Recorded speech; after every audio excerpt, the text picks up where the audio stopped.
ಎಲ್ರಿಗೂ ನಮಸ್ಕಾರ ಸ್ನೇಹಿತರೆ. ಯಾವ ಧೈರ್ಯದ ಮೇಲೆ ದಿನ 10-20 ಆಟೋ ಬರ್ತವೆ ಅಂತ ಗೊತ್ತಿಲ್ಲ. ಇಲ್ಲಿರೋ ನಿಯತ್ತಾಗಿ ಹೊಡಿತಾರೆ, ಅವ್ರಿಗೆ ಬಾಡಿಗೆಗಳಿಲ್ಲ.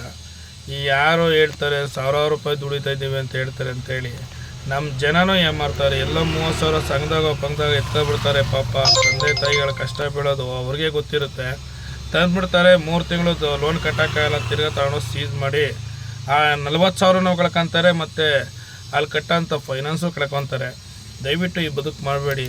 ಮೊದಲಿನ ಥರ ಆಟೋ ಬಿಸ್ನೆಸ್ ಇವಾಗಿಲ್ಲ. ಎಲ್ಲ ಯೋಚನೆ ಮಾಡಿ. ಯಾರು ಹೊಸ ಗಾಡಿಗಳು ಹಾಕ್ಕೊತಿರೋ ಅಂಥವ್ರಿಗೆ ಈ ವಿಡಿಯೋ.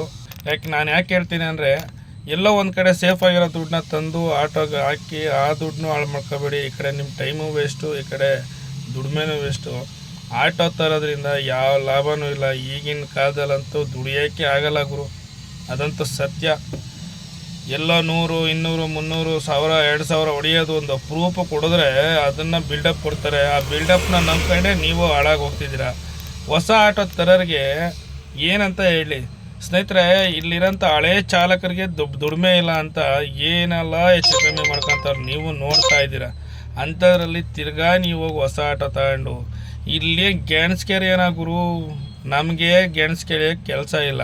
ಇನ್ನು ಹೊಸ ಗಾಡಿಗಳು ಬರ್ತಾವೆ, ಅದೆಷ್ಟು ಆಟೋ ಬರ್ತಾವಪ್ಪ, ಅದು ಏನು ಮಾಡ್ತಾರೋ, ದುಡಿತಾರೋ ಇಲ್ವೋ. ಒಟ್ಟಲ್ಲಂತೂ ತಗೊಂಡು ಬರ್ತಾರೆ, 40,000 30,000 ಕಟ್ಟಿ ತರ್ತಾರೆ. ತಂದಾದ್ಮೇಲೆ 3 ತಿಂಗಳಿಗೆ ಲೋನ್ ಕಟ್ಟಿಲ್ಲ ಅಂತ ಸೀಸರ್ಗಳು ಏತಾಕೊಂಡು ಹೋಗ್ತಾರೆ. ಇಷ್ಟೇ ಜೀವನ. ಅಲ್ಲಿ ಕಟ್ಟಿರೋ ದುಡ್ಡು ವೇಸ್ಟು, ಈ ಕಡೆ ಅವ್ರ ದುಡಿಮೆನೂ ವೇಸ್ಟು. ಯೋಚನೆ ಮಾಡಿ ಹೊಸ ಗಾಡಿ ತರೋದು.